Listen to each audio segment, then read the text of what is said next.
So without any further ado, I'd like to say thank you for you guys coming together over this lovely facility here in Trenton, New Jersey, the Mill Hill Saloon.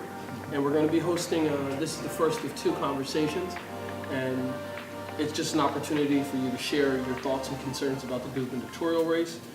We'll discuss, I'll drive the conversation based upon your answers about how this is going to affect you statewide, countywide, and also here in your hometown of Trenton, New Jersey.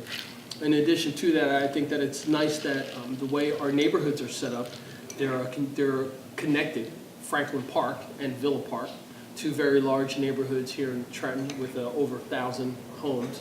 It's nice that we can come together, and the next event, will have more people participating as well. So if you could state your name, the neighborhood that you live in, and then we can proceed with some direction. Ladies first. Kathleen Capria, Franklin Park. And I'm Chester Jones, Villa Park. And Kevin Duddy from Franklin Park. Awesome. And Jacques Howard from Franklin Park, also representing the Trenton 365 network. So regarding the gubernatorial elections, how much has that been on your radar as of today? And it does not feel as though we have to go in any particular order. Let's just, just talk about it. Has any of you been thinking about the gubernatorial race to this point? Up until now, no. Until now. Yeah, neither have I. This whole fiasco with our president, I'm not sure if it even matters, right? Because it seems like whatever our president wants, it's trickling down. And no matter who's in office, whether it be the governor or the mayor, it doesn't seem like it will matter. Because if it's something that the president wants, that the people don't want, if our governor or mayor decides to go against the president, it's a conflict. And if he goes against the people, it becomes a conflict. So who do you go for, right? Kathy, anything? Yeah. I haven't thought about it either, up until today. Any reason why it hasn't been on your radar? I know that Governor Christie is a very boisterous leader. His office here in Trenton, New Jersey, he's there constantly. He's been seen throughout different political things that have happened here in Trenton, such as the high school. He's recently released some funds to help support some initiatives in Trenton. So it seems as though there's a tide changing with the governor. Governor Christie, as he's about to leave office, he's being more engaged here in Trenton. But why do you think it just hasn't been on your radar, or just not a strong area of concern? Probably, I think I'd have to agree with Chester. What the president is doing, it just seems to be taking away from any other politics. It's just he's a little bit more in the limelight. Well, he's more in the limelight. He's just creating more of a stir, and it just seems to be taking away and distracting from everything else. Mm-hmm.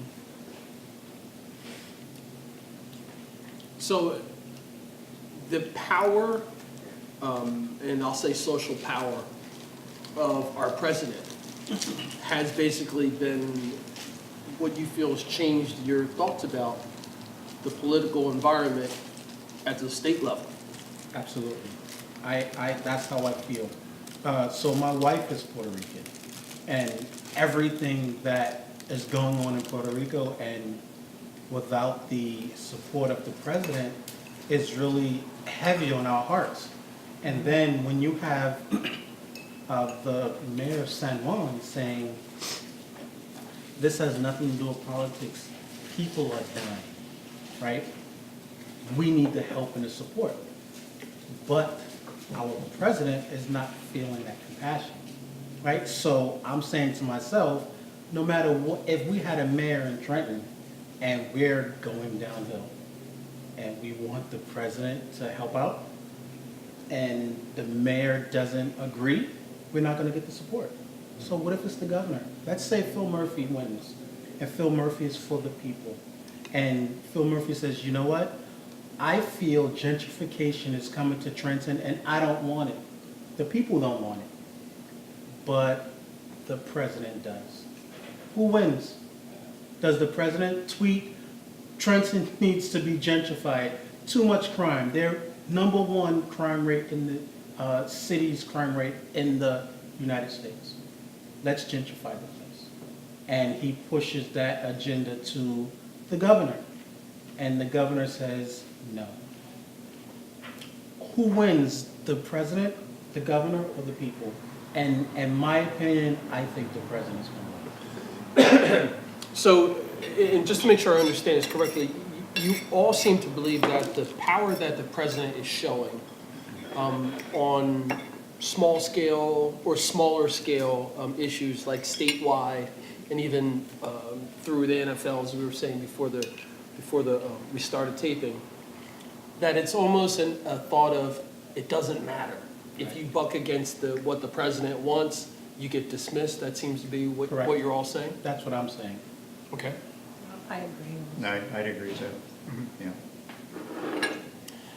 Prior to President 45, President Trump, prior to him being elected, did you ever feel that way for anyone else who was in office, having that much power over what was happening locally in the state?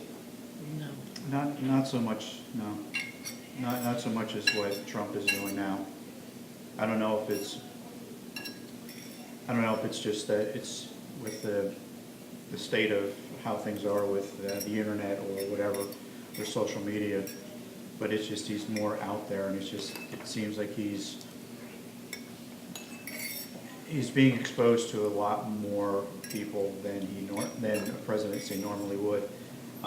Maybe just with our age, we only saw the presidents at the time on television or the radio, thinking.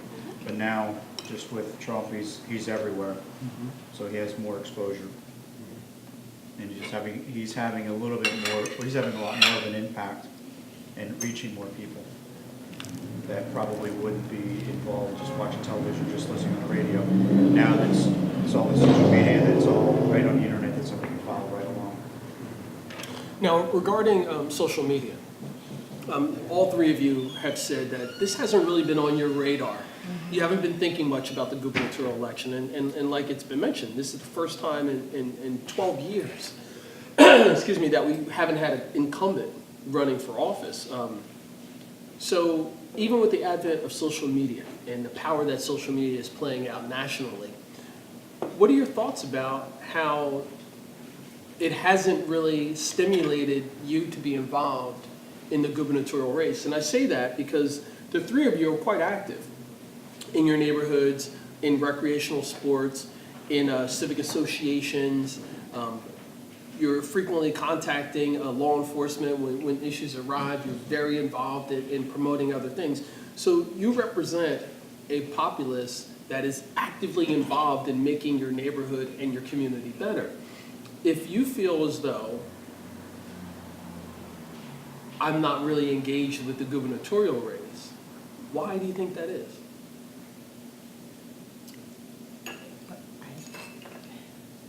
I think Well, let me share something with you, Jack. And think about this for a second. Our last mayor was booted out and sent to prison. Our current mayor really wants to do a job, but unfortunately doesn't seem to be. Right now, civic associations, nonprofit organizations, and basic residents are actually trying their best to take care of the city, right? So we're saying to ourselves, if we can't get a leader in that's going to help us do this, we'll continue doing it ourselves a while, right? Unless Phil Murphy can say, you know what, I'm going to be the leader you need, and I'm going to make sure that the mayor that comes in also shows that type of leadership, so that way Trenton becomes the capital it should be. You know, why do our police department and our city administration rely so heavily on residents and community activism? I think, and this is my problem with the city, I think we are more reactive than proactive. I want a leader that's gonna see the problem before I have to initiate it. Because then now, instead of you helping me, I can then help you. And right now, if we're not gonna get a governor that's gonna say, you know what, here's the problem I see in Trenton, this is what I'm gonna do to fix it, it doesn't matter.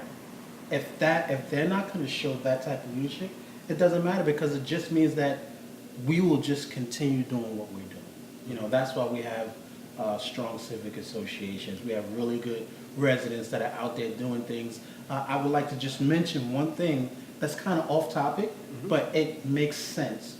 If you look at the Punk Rock Flea Festival, flea market, and Trenton Auto Night, that's run by a small organization, and it's one of the biggest events in Trenton. And our city's administration almost has nothing to do with that. So, and before we chat with Kevin and Kathy about it, so basically it sounds like you're saying we've got a group of people who are actively involved in making the city or the government or the administration work. So because that's taking place without the actual support of larger entities, those people are going to continue to do the work because that's what they're passionate about. You see that translating statewide as well. Absolutely. Absolutely. If we can get so we want to work with someone. We don't want to do all the work ourselves. So if we have a governor that's saying, okay, this is what Trenton needs, and then we have a mayor who agrees with what the governor is saying, now the governor through the mayor, then through us. Right now, it seems like the residents are saying we need something, the civic associations are doing something, we're not getting the support here, and then we're not getting the support here. It should be coming this way, not this way. Yeah, I agree. I think the leaders need to see what is actually going on in the city, and just to, you know, as far as what you're saying, as far as this is what Trenton needs. Not that they're gonna have the crystal ball that they can tell this is how it's gonna change everything, but to recognize everything that we're doing in our neighborhoods. And I know you and I have talked many times about how there really are a lot of things that are happening in the city of Trenton. There's a lot of good things, but you have your neighborhood, we have our neighborhood, there's the other neighborhoods, there's this group, there's this group. Nobody's bringing it together. It's just everybody's independent and not knowing what's going on. We rode our bicycles over to Mill Hill, to Mill Hill Park the one afternoon, and there was some events going on, and it's huge. There's a lot of people there, but we never heard about it. There's just not the overall leader to get things out to make the community bigger than just the neighborhoods. And we need that. We need that leader in our city. We need that. But then I think too, with the governor, as you're saying too, that they need to work with our mayor and then step up. It's just everybody needs to work together on that. So there's two main candidates at this point. There are several who are involved, but the two that are risen to the top, so to speak, 1 and 2, 1 and 1A, is Phil Murphy, who's a Democratic candidate, and Kim Gualdano, who's the Republican candidate. When you hear their names, what are some of the first things that you think about? With Kim, I'd have to say it'd have to be just. I don't know anything about her. Again, this is pretty much the first time that I'm thinking about the gubernatorial election. But the first thing I think about is, and it's just the term is just a Christie crony. That's just the initial reaction I get, just because knowing that she was working with him, or in the same office, they work together. I do understand that she is trying to disassociate herself with him, but that's the first initial thing that I come up with him. Okay. And what about Phil Murphy? Who? Gotcha. Kathy? The only thing I really knew about Kim was through you. You had a meeting with her and an interview through Trenton's 365, I think. And that was really... Well, no, I think you're getting confused with Phil Murphy's wife. Oh. I met with her with the arts-related thing, so it's a little different. Okay. But with Kim Godano, her working under the Christie administration, is that what you're alluding to? Or? Well, I haven't paid much attention to it, so Okay. I don't know anything really about either one of them. Okay. One thing I can tell you is that my councilwoman lives on Greenwood Avenue, and she has Phil Murphy's sign up in her lawn state. So that's how I know who Phil Murphy is. So I want to make sure that we come back to this, excuse me, a bit later, talking about the marketing, because Trenton has historically been very democratic, and oftentimes when lines are drawn around communities, one organization dumps a bunch of money into that community to receive the votes and to win. The other one generally doesn't do much with that. So it's interesting that you mentioned the lawn signs of Phil Murphy and his relationship with your councilwoman, which is Verlena Reynolds Jackson, who's I won't say her political party, but bringing it back, thinking about Phil Murphy. He has been in Trenton for events on multiple occasions. He's met with at the the Trenton YMCA. He's been to Trenton Social on several occasions. And some of the state leaders in the Democratic Party and candidates have been pushing him here in Trenton. Have either of you or any of you gone to any of those events and met with him or No. heard anything about No. those events? No, did not hear anything about the events.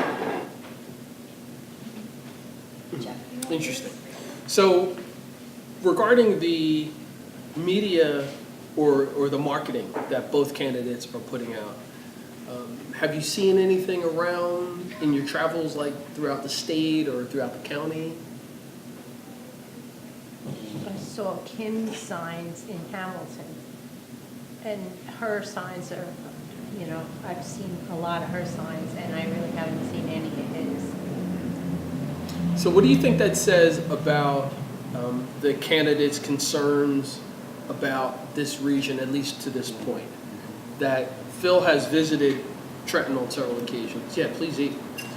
Phil has visited Trenton on occasions, and as far as marketing signage, you've seen Kim represented in Hamilton, Yes. and all you've through seen Hamilton. Phil represented in Trenton. How do you think that will play out in the election? It seems like Kim is putting more energy and bank in the Hamilton residents, and Phil Murphy is putting his into the Trenton residents. So he's looking to win Trenton, possibly, and Kim's possibly looking to win Hamilton, right? Now, I think that's going under party lines too. that was my next point, because Hamilton currently is led by a mayor who is she's represented by the Republican Party, Kelly Yeadie, and Trenton is a democratically led by Eric Jackson. So how much influence do you think either one of those mayors actually have in supporting the gubernatorial candidates? There would be some, and again, I think right along the party lines.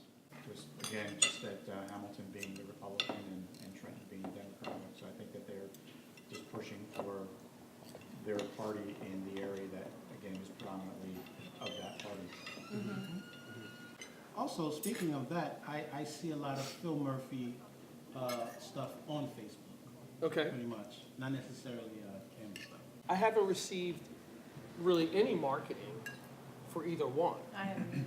at all about the gubernatorial election. Most of what I'm receiving now is more dealing with, I want to say, third-party candidates and third-party issues, like things that supersede what either party is, like, hey, issues about the environment. What do we look like as part of a global fixture in the global economy, et cetera. So it's going to be interesting to see what happens over the next couple of weeks. Thank you. So let's talk about things that are actually on your mind that you're concerned about, and that, of course, we're considering the gubernatorial election in this process, but what are some of the things that are on your mind locally, countywide, and statewide? Okay, I'll start. Locally, I believe that the city administration isn't forward-thinking, kind of, in a sense where I don't like having to be the police in my neighborhood. The police should do the policing in my neighborhood. I don't like being the city inspector in my neighborhood. The city inspector should be the city inspector in my neighborhood.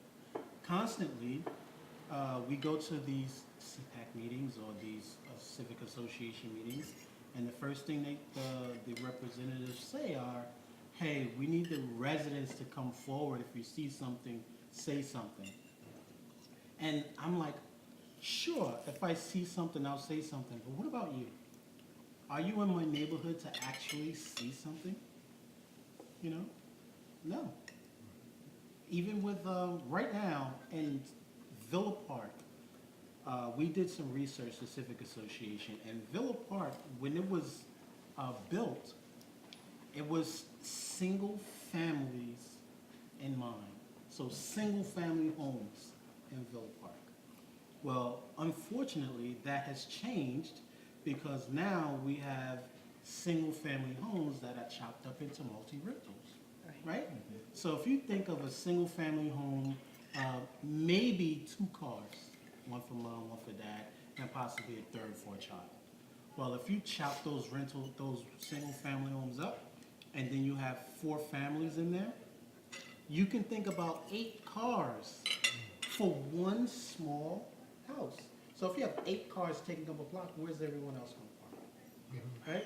And some of those places are not even registered as multiple dwellings, right? So why is it that I have to report this to the city when all the city has to do was understand that Villa Park is primarily single family?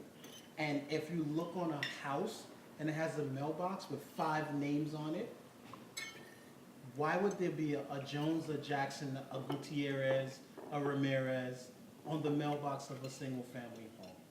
As a city inspector, if I saw that, I would simply punch up the address, see that it's owned by one person and that it's not a multiple dwelling.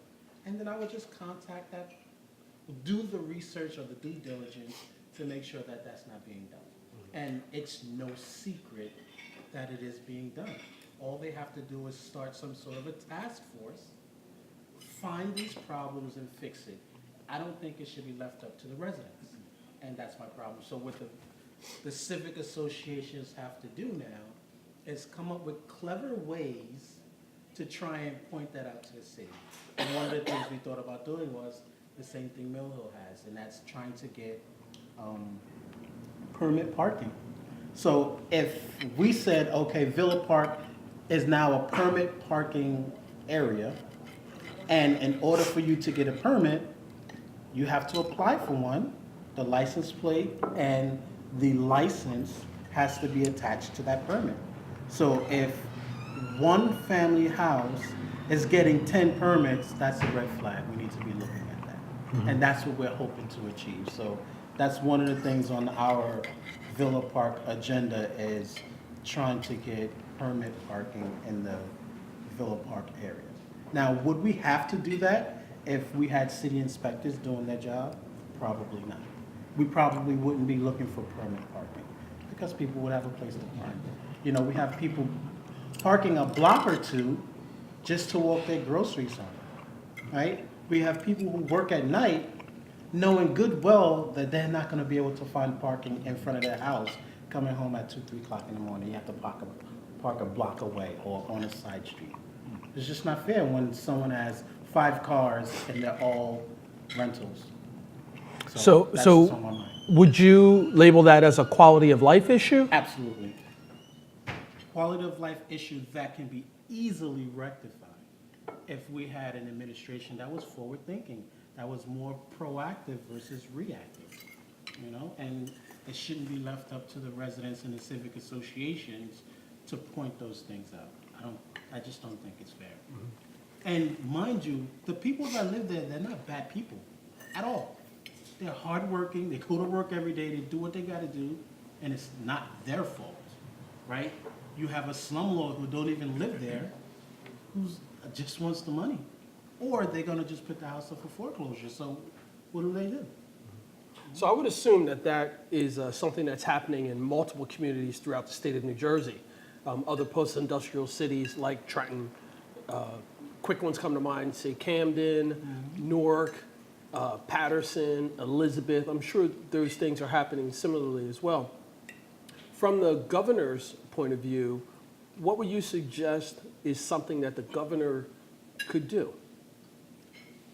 So, for instance, one of the things the governor should do is he can look at the revenue that Trenton is getting, right? So, I looked at a report from the Trenton 365, and what they were able to tell me was how much each household's income is. So, they looked at my income and all of the people that live in my house, and they can say, okay, 905 Melrose Avenue, the Jones family's income is $150,000. And they can do that for each house in the city in Villa Park, right? So if you have a 907 Melrose that's netting only $30,000, but the person who owns the house, you know, when they're doing their taxes, they're actually filing more. There is a discrepancy that someone should be able to see, right? Someone's making some money somewhere, somehow, right? I mean, there has to be some way that someone needs to point this out. For instance, another thing is, they just found out that the Lakewood company is buying up these foreclosed houses, and then every time they try and get at them, they sell it to someone else, and they continue to do the same thing. Now, if the city's administration can't put their finger on it, I'm pretty sure the governor and all their resources, they can be able to do something as well. So hopefully, if they're listening to this concern, you know, they can start getting the ball rolling and saying, okay, send a memo to Mayor Jackson and say, you know what, let's start this initiative right away. Let's not wait until I get hired. And then when I get hired, say, you know what, this is what Phil Murphy did before he became governor, and this is what I did because I listened to the gubernatorial conversations, and this is what I've learned. So if we were to summarize that, a major issue that is a quality of life issue is also low-income housing, but also how the real estate developers control what's happening in municipalities, specifically Trenton. Okay, that works. What I'm hearing is that you have concerns about how law enforcement engages in the community. Yes. And not only how they engage in the community, but also the systemic issues of not responding Yes. or responding late. I'm going to play a bit of an advocate here. If the administration doesn't have the person power, they don't have enough officers, or they don't have enough money for whatever needs to be done, what is a response? I mean, even when, if you had groups that would go out, I mean, you could possibly have people that could have some sort of, it's almost like having a badge without a badge, with, you know, but then you still need police backup to arrest them or, you know, to engage with certain people, you know? So Can I almost chime in? like, Can I chime in? one second. So almost like a auxiliary police force of some That would- sort. That would work. Maybe some people where you merged people who were actually citizens who were engaged, who had the proper training in law enforcement in some capacity, not cops, not police officers. They don't carry a gun or anything like that. They don't arrest people, but just more eyes on the street, kind of like marrying the two issues, something like that Yes. sound? I mean, that would definitely work. And- Didn't the city have that or try that? Many years ago, and that's something that several people are thinking about, you know, bringing back. But what about if something like that were to be established as a statewide program? Like maybe if the governor would initiate a statewide initiative for auxiliary police to kind of help offset the municipalities, the police departments that don't have enough people or person power. And maybe train them, and even if they got a stipend, maybe that would possibly help. I mean, but you would have to do background checks and you know, definitely they would have to be mentally stable and, you know, but I think that would work. Sure. Chester, you wanted to chime in? Yes. So I read that the city of Trenton has the #1 crime rate, right? When you look at the types of crimes in the city of Trenton, it's either gang-related, drug-related. It's not white-collar crimes. The working class people in Trenton are not involved in those crimes, right? So I say to myself, I shouldn't have to worry about us not having the money and the manpower to deal with the crime issues in the city of Trenton. My governor should be making sure we have enough money and manpower to deal with the crime in the city of Trenton. Why do we have to find auxiliary? Why do we have to get residents to step up and do that type of work? We have our lives, right? We're not police officers. We don't have time to do that. I think we should have a budget that allows for us to have the quality manpower to deal with those issues. And if we did the real research, we don't need 1 million cops. All you need is technology to deal. We need 21st century police officers to deal with 21st century crimes, right? You got the guys on the corner saying the cops are coming. Put your stash away or whatever. Well, we need to find a way to deal with that type of element. I don't think citizens are capable or should be taught how to deal with those elements. We're not police officers. Let's get the budget together. Let's get the real people to fight the real crimes, because that's the issue. It's not, it's not the white collar. It's the gang, drug, all of the stuff that's under the table. Kevin, you were going to add something? No, not really. Oh, okay. So, another issue, or I don't want to say an issue, another subject that has been up, it's been throughout the country, people have been talking about this, and it's cannabis or marijuana under another name.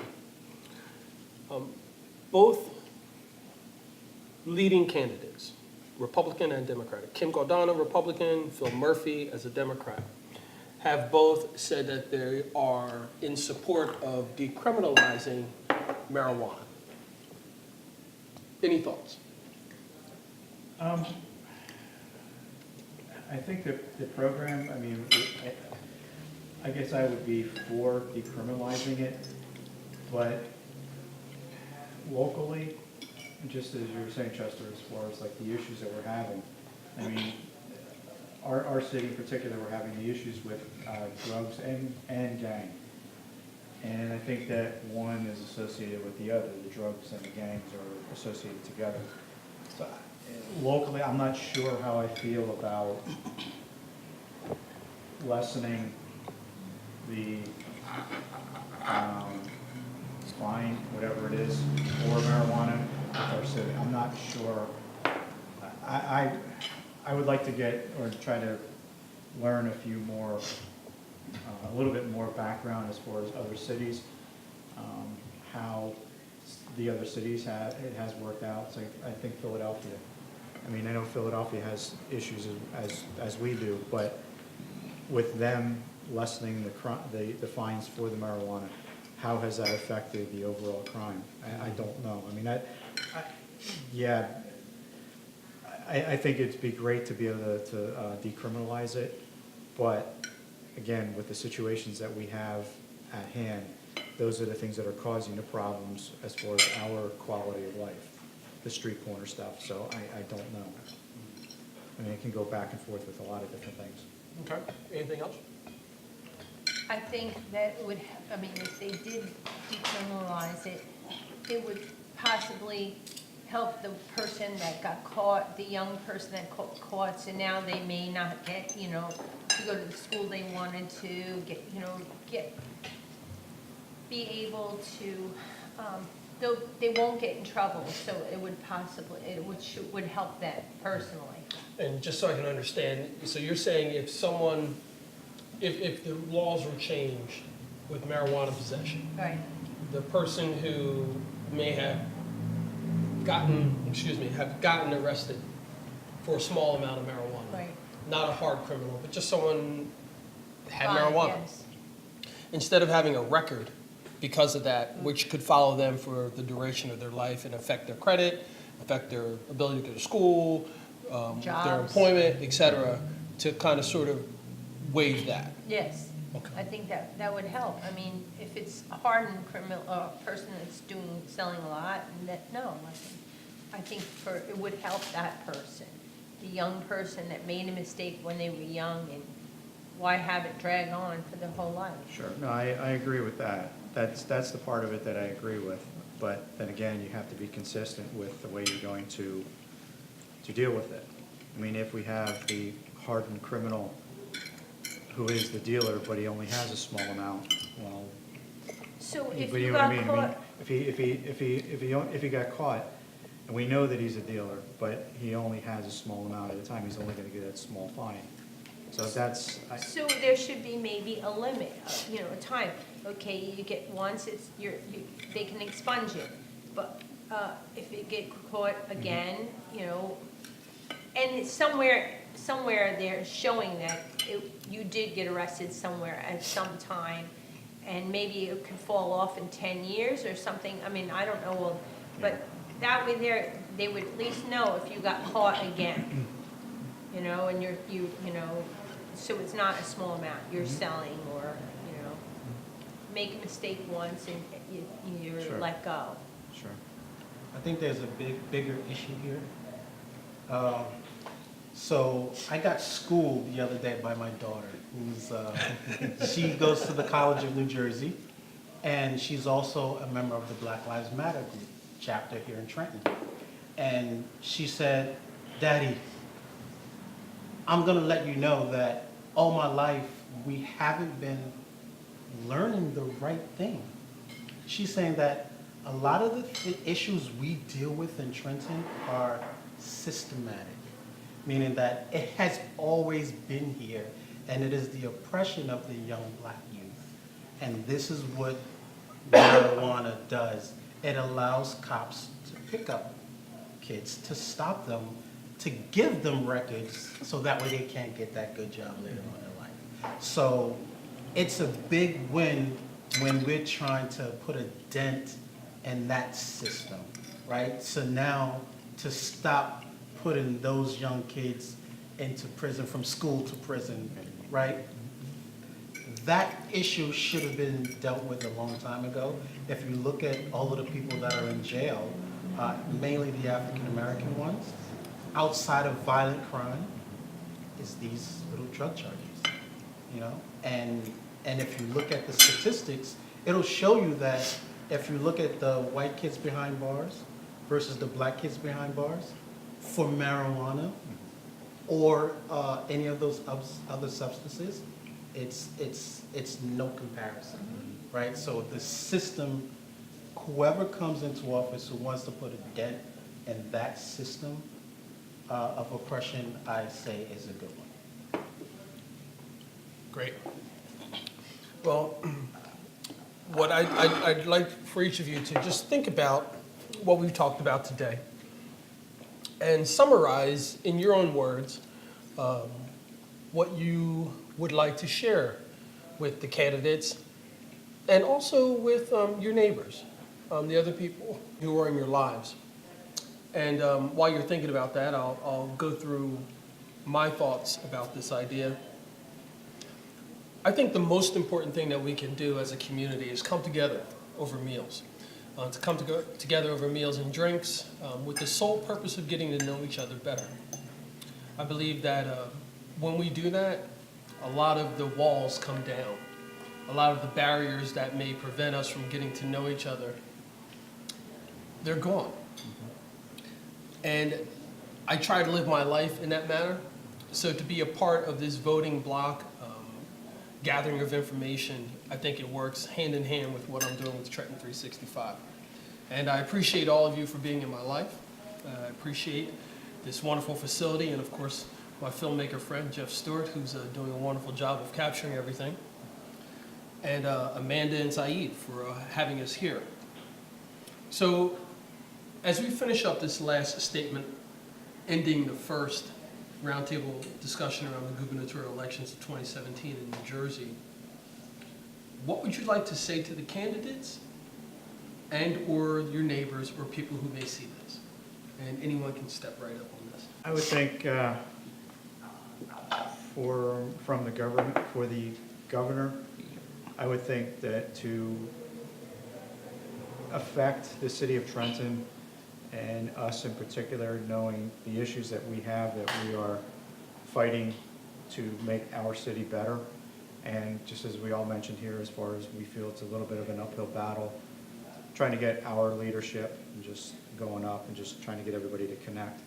I would think that if the governor would be able to reach out to the cities themselves, again, maybe not just for Trenton, but to see what is going on in a lot of the other cities. I'm sure that there's a lot of good things that are going on in Camden and Newark and all the other cities that are, kind of in the same situation we are.